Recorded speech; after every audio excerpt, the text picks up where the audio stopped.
And what's a post? I'm working on the post. I know. I've been thinking about whiskey. Like I have a hankering, so might have to get into that tonight. Well, I use my whiskey as we're kind of going live. Welcome and hello, everybody. Hello. It's Friday. We're talking about drinks. Happy Friday. I do like recording this on Friday because I feel like it's a good way to kick off the weekend, digest the week, especially this week, which happens to have been a very interesting one for the New York Rangers. What happened since we talked last? Like everything happened. Everything. Literally. We had a couple of really good wins against the Flames and the Kraken. Yes, hold on. Let me pull Kraken's tonight. Okay, sorry, by a lot of whiskey. Yes, we had excellent wins on Monday against the Flames, which we have to get into because that was actually one of the most exciting games, I think, of the entire season. I knew we would jump off our meeting and just be like, whoa, and just have a firecracker show for a couple hours and the texts were flying, and Sarah watched the whole thing too. I did. It was such a good game. Like my whole family. And converting over to our side. Come on. It was a great game. It's one of my favorite of the season, probably number one, I'd say so far. And what a way, especially after such a dismal All-Star weekend, to come back and have a game like that. Fantastic. The hit on Kadri, I could still see it replaying in my head. I was just watching the highlights again, before we got on here, and I love everything about that game. Why can't every game be like that? It was incredible. The fighting, it can be now. All the people, and I know, and I'm going to the game when the Rangers come here to Calgary. I'll be at that game. And I can't wait. That'll be a great one to see now that we have this history. I'm I think the Flames are going to have something to avenge. If I were Trouba, I'd be a little bit nervous getting back on the ice after that. I have to say, I've really never been impressed by him, but he was amazing on Monday. He's great, but I don't really know if I understood what he was all about. And then Monday he just lit it up. It was fantastic. That's my favorite thing. The more people complain about one of our players, the better they do. So I'm like, keep going. I should comment on the boards. Yeah, they do. They do. I watch it. And I did that post about a month or two ago. I'm like, keep going, because they were complaining about Hedel at the time, and now look at him. So hey, whatever. Hedel also has been playing absolutely amazing hockey. Absolutely awesome. Fire. Yeah, this team came back as a fun team to watch. And I think there's just an energy, and I don't know, what happened over the All-Star break, but there was just sort of a renewed energy that was very apparent in that Flames game. I keep thinking it reminds me of that Saturday Night Live sketch where they're like, this club has everything, and then they just start naming all the stuff this Stefan. Game has Stefan, Stefan. This game had everything: massive hits, lots of scoring, amazing saves, Halak in goal, which was also really awesome to see. So Sarah, from a Calgary perspective, what was sort of the vibe? Did you watch it with any Calgary Flames fans? No, I had a couple people texting me during it. No, I did hear from people the next day just saying how great it was. I had Leafs fans texting me Tuesday morning being like, oh my God, what a crazy game. You guys are going to talk about this week, which obviously they're following, which is great. But no, I didn't watch it. Anyone with dedicated Flames. And my house is half Pittsburgh, half Calgary because of where we live. So it kind of just depends what hat we were wearing. But even my dad, who's a diehard Leafs fan, was commenting on the game. So I think it was just an eye-opener to everybody. I think everyone was also very excited to watch something on Monday that wasn't the All-Star game. So I feel like that game in particular captured way more than just the Flames Rangers fan base. I think it captured quite a large hockey audience in general. Yeah, Christine, what were you saying? Fun. I loved everything. So we had come right off of our discussion, and one of the funny things too is Halak being in goal. So people, I think, got a little nervous, wondering why they're throwing him on after the break first, and against Calgary, which is a more evenly matched team. And I think I ended the last conversation saying I kind of threw out a message to Sam Rosen, and he responded literally just as we were kind of going off the air to me, because I wanted to, are we going to see Halak more? And we have 8 back-to-back games coming up. Today it starts today because we play tomorrow. So we are going to be seeing Halak in goal more, and that's good to see. So I was glad for him. And yeah, and he's doing well. So that was really good to see. The hits were great. The comments coming back and forth between you two were just like, I almost couldn't keep up. I mean, I blinked and I missed a hit, and I'm like, oh no, because I'm getting text. I had friends at the game, and now it's getting to be where the conversations are more fun, because there's a lot of interaction during the game from all over the country, from people I know that are kind of getting into it too. So it was fun. The hit, and I love, it was a clean hit. And so there was controversy. There was the kick-in goal like this week too. Yes. So that was not a goal, by the way. That was absolutely not a goal. And I think one of the issues, and we've talked about the reffing this season, but the inconsistency of that, of those kinds of calls is absolutely infuriating. I mean, it wound up not, making a difference at the end of this game, but still it easily could have. And that was by no means a goal. And that's been a topic for a few people. So some of our friends as well have been talking about it this week. Is it really, what are people really upset about? Is it the call itself and where these things are, should kicking now be, because they keep changing the rule, a little bit, so as I was looking up the kind of history of it, and now people are arguing, might as well just, make it go away. But it's not really these, the rules. It's right what you were saying. It's the inconsistency of the ref, because we can see the exact same play in another game and it's not allowed. So the refs have a huge problem. And the interesting thing is most of us really aren't watching all these games to compare these calls, but they're out there and they're horrific. I think there was a similar, I don't know how you feel about the call that was made in the Vancouver game with the breakaway. So Hedel was on a breakaway after Vancouver had pulled their goalie and was tripped from behind. It was called, so Vancouver got a penalty on the play. But in other cases, when that's happened, if a player's on a breakaway with an empty net goal, they automatically award the goal to that player without having to score. I think in another game would have been called a goal. It wasn't. I think the argument there was, because listening to the guys talk about it, he was a little bit to the left of the goal and he was in line. I don't know. Like he would have matters, I guess. Yeah, I think the frustrating thing is it's just the inconsistency. I mean, that really is what the frustration is, I think, for fans. My hockey mom, vibes say, let them play. I'm like, just get out of the way and let them all play. I don't even care what happens. Just let them play. They want to knock them down. They get up and they'll score anyway. Let them play. So, that too, it's frustrating, but I also feel we prevail with those kind of calls too. So I'm also a fan of like, well, bring it on, because it makes us a little bit more motivated to overcome that. So yeah, of course. And a season, even a game, is not going to be made or unmade by one call. It has to be, consistency of the team throughout. And I think what the amazing thing with the Rangers, especially who doesn't love this week, a ref you suck. Exactly. Yeah, right. And who doesn't love a ref you suck chant going on, Let's make that happen when we're there. I want a log chant. Yeah. I want an ER chant. I want a ref you suck. Let's just yell it all. We'll just start it. We'll start it. I know what section we need to be in. Yeah.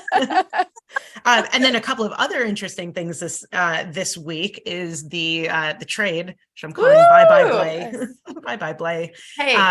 And some guy called Skinner and a couple of draft picks for Tarasenko and Mikkola. Cool. Yeah. And you know what? Here's the something. I was actually listening to our own podcast from not a week ago. Remember when I was saying like, look at Drury up there? in the back corner. Look at his face. And it's funny what I said. I said, he's got something going on and it's not going to be what you think. Yeah, you were totally right. Exactly Totally what right. happened. I loved it. I loved it. So he was crafting, he was busy. I think he did well. I think I loved how it caught everybody by surprise. And the vibes are good out there. I like it. I'm excited for tonight. They're right on the ice tonight. I'm excited to see what happens. And more importantly, I think tomorrow when we're all together, out in Burbank tomorrow, I think I really want to, I think that's going to be that first big test, of these new lineups and how things are working. So I'm glad. And with the back-to-back thing, it's a great timing of it too. Yeah. So you got that home game tonight, and then they're going to travel. So yeah, I'm excited. Yeah, I think it was a good move for them. Yeah. In terms of random information, I have now counted. So with the addition of Tarasenko and Mikkola, the Rangers now have 16 different Ks on their team, first names and last names. There's 16 Ks. There's rhyming now. There's hard to rhyme for you. There's new blended names now. We have new bromances forming. So Tarasenko and Panarin played together. So they're coming in with chemistry. My friend sent me a picture of the two of them from a couple of years ago, like hugging. And I said, is this hashtag Panasenko? I am here for it. Absolutely. I am excited to see where this goes. I think, Panarin's had a great season. He's played amazingly well. Wouldn't it be great to see him just get a little bit of an extra kind of lift of energy from skating with somebody that he already has chemistry with, that he already knows? I'm so excited for this. I think it's going to infuse, some new energy onto the team. I don't think that they were lacking, but if we're going to really make a good playoff run at the end of the season, I think this was such a great move. I agree. I like it. This is all he says. I just like it. And no matter what we think and how we feel about it, it really just comes down to how they're actually going to be playing on the ice. And so, and with who we're playing against, with who we have remaining. So yay, it makes for a really exciting weekend.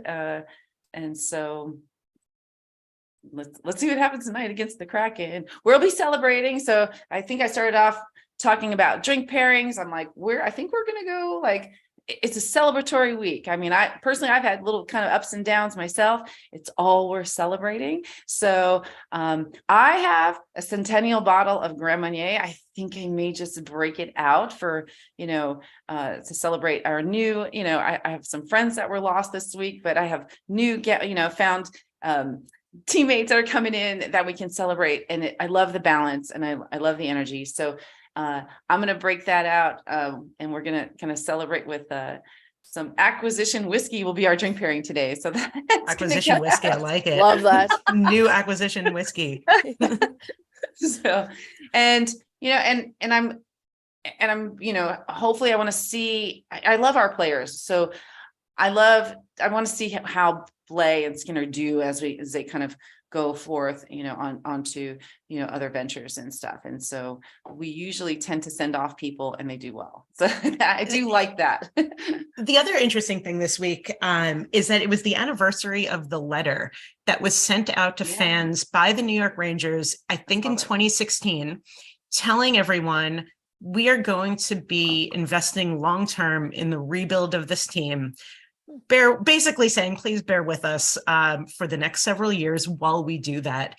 And, for the most part, I feel like they've done a really good job. I think there's been some hits and misses along the way, as there always is going to be. But, I give credit to Rangers fans because I think there was a lot of patience in this team really being rebuilt and foundational decisions that were made years ago that are now really paying off.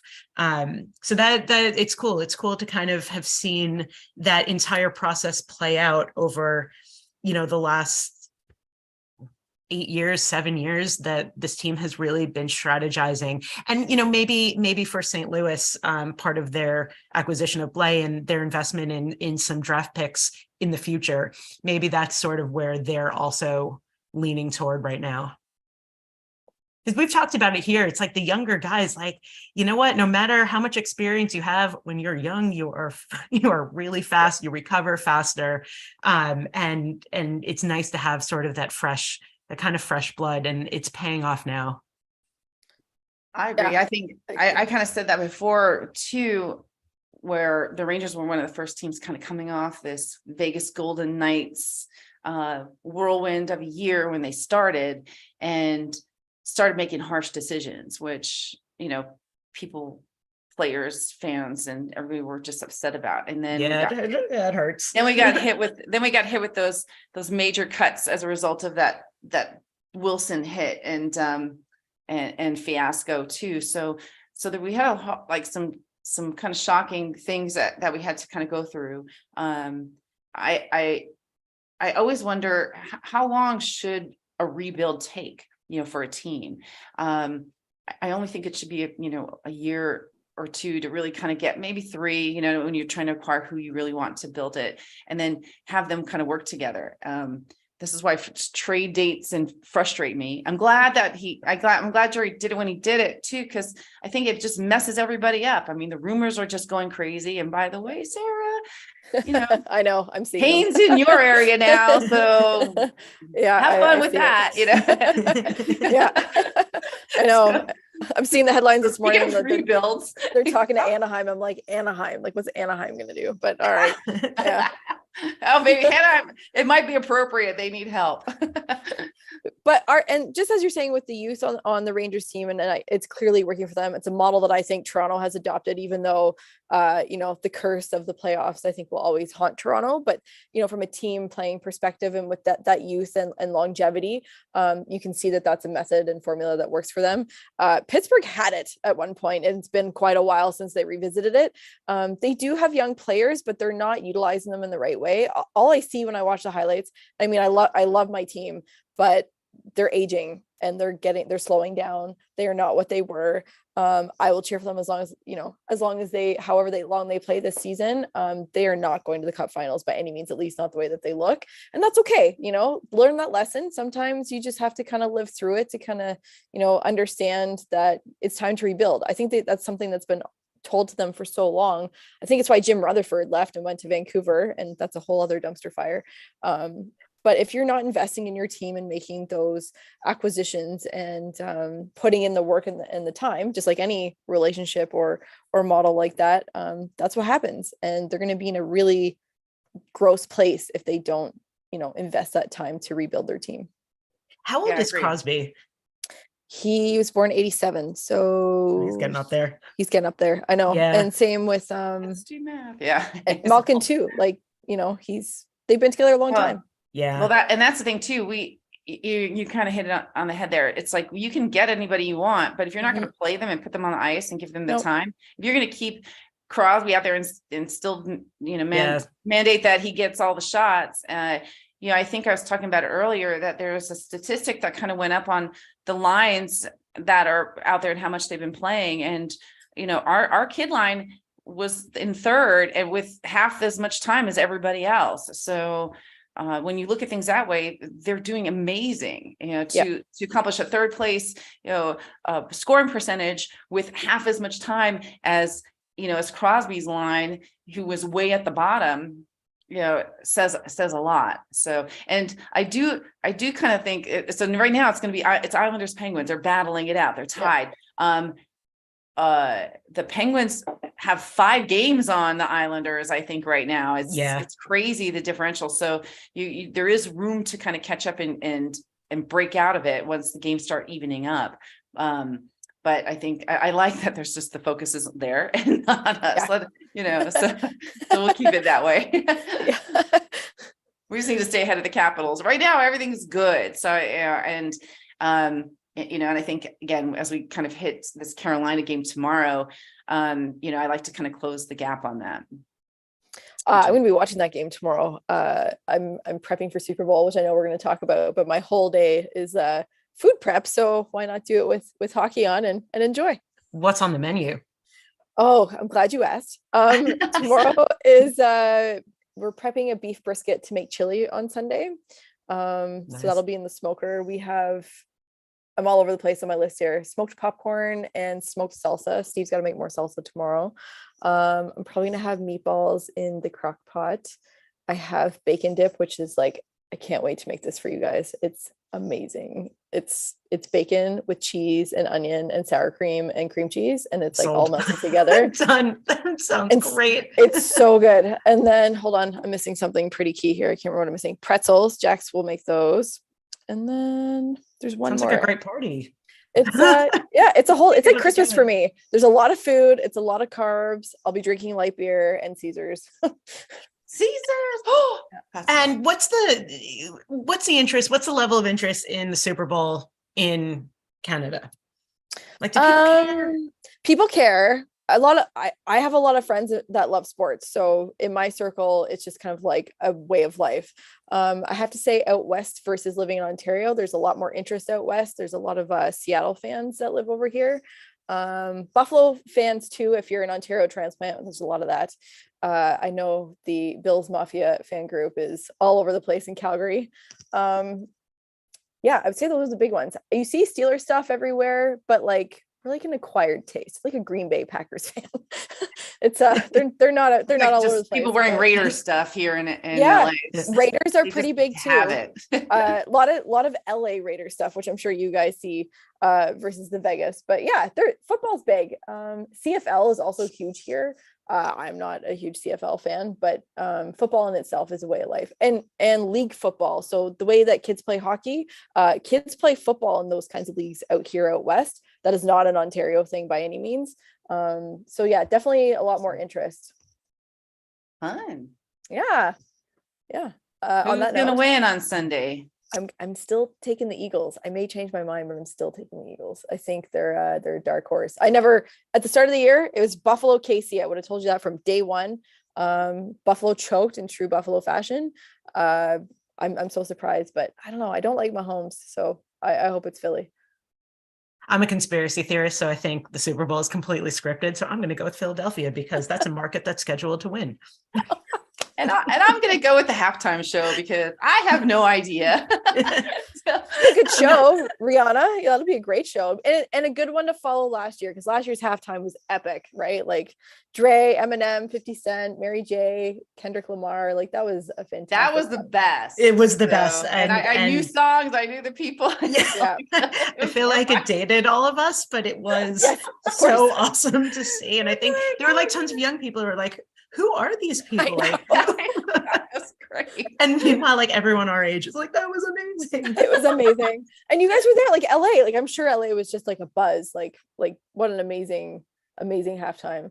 Yeah, people, I don't know. LA's kind I know they're very fair weather. They cared about it for a minute. No. And Just kinda like, on to the next thing. If I didn't say Snoop obviously was an amazing part of that show. So good. Yeah, so good. And ever since Jay-Z took over the music portion of the Super Bowl, I think we will only see great things out of that, because I think that started with J-Lo, I think. But anyway, yeah. I'm full of usage my other favorite viewing on Super Bowl Sunday is the Puppy Bowl. I mean, you cannot go wrong halftime show with kid and halftime show. Cannot. Yes, go wrong. I'm about that. That'll be me, because I'll be here just chilling, and I will kind of watch, because I like to keep up with things that are going around, but I'm just not gonna care too much. I don't know much about football. I'm not paying attention to it. So one of the things it's fun. One of the things that bugs me about football, I will be completely honest, is that these teams are playing once a week and it is one game for a championship. And then you look at a sport like hockey, like that hit that Trouba had at like, holy crap. Like, and then the next day you're expected to play again, and you're doing all of those same hits, but you're doing it on ice skates, and there's a wall right next to you that you're going to get smashed into. And you are continuously expected to play over and over again without that week in between. And I'm sorry, like when you watch football, they'll do a play and then the clock will stop and everyone just takes a break for 5 minutes. Or if somebody scores, like you have to do your dance break and then you go to commercial break. So the actual game time is like 4 minutes of playing, but these guys are getting paid gazillions of dollars and playing one game. Whereas like the Stanley Cup final, it's like a best of 7, but it's also 4 rounds of that. I don't know. I can't get behind football for that reason. When players on teams like hockey teams, I feel like it's so much more physically demanding. The skill level that it takes is way higher. I don't get it. Well, there's something to that too. Like I'm a huge NFL fan and a pretty big hockey fan. And I wish like I eat, sleep and breathe football during football season, whether my team is still playing or not. And like this saddens me this weekend because I'm like, this is the end until September. If I'm lucky, I'll watch some preseason in August, but it's not the same. And it's 18 weeks with a bye. So it's like 17 weeks regular season. And there should be like either elongate every sport to be the same, like at least time wise, or shorten them so that there's some sort of similarity, because it's just not fair. And the money, you're right, the money that goes into NFL advertising, the players going to a game, like all of that. And like, not to mention the NASCAR. special teams. So like you might be brought on for literally one play. You do one play, or you like come on and you kick the ball and that's it. Here's your $2 million. Like, yeah, exactly. Meanwhile, you have guys like left and right getting smashed, like going 80 miles an hour with blades. Like, I know. There's like just no comparison for me. And this is why I just haven't gotten on the football train. And even from like a spectator perspective, like NASCAR is like February to November, or October or whatever. And like from a fan base and being in person, it's roughly the same size as football, maybe even more. But like at least they have a longevity to that. Not quite the same, but in that one, they're in a car driving. I mean, I get that there's physicality to it, but still, I still stand by hockey being one of the toughest sports just in general, and that's, I think, for me, what makes it so fun to watch. And I think the interesting thing is Mahomes is playing with a sprained ankle, so I think that's where all eyes are going to be on him. In hockey, they would be going right for him. So is the other team going to be going right for him? So Philly's so physical, like, which is great. And that's what I would watch. I think Mahomes really showed it in that last game, because like truly I thought the Bengals were just going to like demolish them because of Mahomes. But he, I think this is our next Tom Brady. I really do. We'll see. But the good news is after Sunday, it's all about hockey again. It's all hockey. I think we'll be meeting at Champs tomorrow here in LA to watch the game, Liz and I, and we're going to try to get you, Sarah, live on Instagram tomorrow, which will be really fun. Champs, and somebody had pointed out, like, hey, is this a place that the Giants fans go to? And we did encounter Giants fans when we were there, because we happened to be there during a football game. So I believe so. So it's nice. And my comment is like, we're converting it, and Champs is all on board. Christine's making it her mission to turn them into a New York Rangers bar. I know we're gonna get our name up on that marquee for sure. or even just as a place where New Yorkers go in LA. Like that's we're working on it. So we look like we're having a pretty good first turnout tomorrow. So we'll see how that actually ends up and how we can make it grow as we kind of get into the final games as we head into playoff mode. So that'll be exciting. Time is flying by. So upcoming this week after the Hurricanes, which will happen on Friday night, we do take back on the Canucks. Well, the Kraken are tonight, and then tomorrow is. Oh, you're talking next Friday? Oh, yeah. I'm sorry. Yes. So the Kraken are tonight. Tomorrow are the Hurricanes. Then we go on the road to play Vancouver, Edmonton, and then Calgary on the road. So we will have, we'll definitely have Sarah reporting from the Calgary game, which is on Saturday, February 18th. That'll be a lot of fun. Yeah, we want a microphone, like on the scene report. Yeah, pre-game. Let's do an Instagram live like for that, like pre-game. So find an appropriate microphone and let's have you report from the class. That would be fantastic. Yeah, I'll work on that. That'll be some interesting. Those will be some interesting games too, because the Oilers, they're doing pretty well this season. The Flames are just behind the Kings in terms of points. So it's going to be a tight race. So those games are going to be really vital for those teams. So we'll see what kind of passion they're bringing to the table when the Rangers are out there. Yeah, it should be a good road trip for sure. I think I can't wait to watch it. We have another good week ahead. I'm excited for it all. So it's just that good energy as we're kind of getting into this home stretch, and and as we get ready to hit New York ourselves. So yes, just get ready, people. we're on our way. We're packing, we're getting ready. Sarah, make sure you have room in your suitcase because you need another half of your whole decor to be Rangers now. So we're gonna do some shopping for you. Well, I can't wait. It'll be great. And I might end up shipping some stuff from there. I'm so concerned about what's going in my suitcase. Because for those who don't know, traveling out of Canada anywhere, all the luggage is going missing. So it's carry-on only for me. That's a whole other podcast. Yeah. Oh. Yeah. Well, we're all the same size. We'll shop. We'll just bring There we extra go. stuff. Yeah. That works too. Yeah. I was going to say, I know we talked offline about this, some fun facts about Alberta, just to prep the Rangers and any Rangers fans that may be making the trip to watch the team between Edmonton and Calgary. Calgary in general, oil and gas rules everything. So if oil is priced high, things are going well, you're seeing everyone buy everything and live the life. And, it's probably very similar to an LA experience, I'm going to guess. If oil prices are low, if oil prices are high, people complain and drive everywhere. So if oil prices are low, it's like not a great time to be here. Things are kind of like bottom of the barrel, and like people are selling everything, and like it's very stressful. So we've been in a good situation, I think, pre-COVID. So that's good. It's largely conservative atmosphere here. There are no liberals, so just something to be wary of. Trudeau, our just fearless, none. Yeah, just none. There's no liberal party representation. It is conservatives with a tiny bit of NDP, and NDP is all around Edmonton.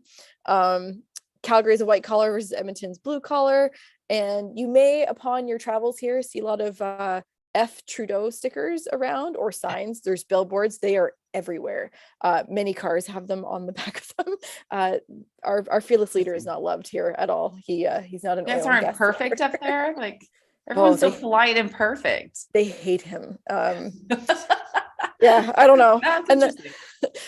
Famous Albertans, Jan Arden, Alicia Cuthbert, who's married to Dion Phaneuf, the most famous Maple Leafs pylon. He's probably a famous Calgary pylon too at one point.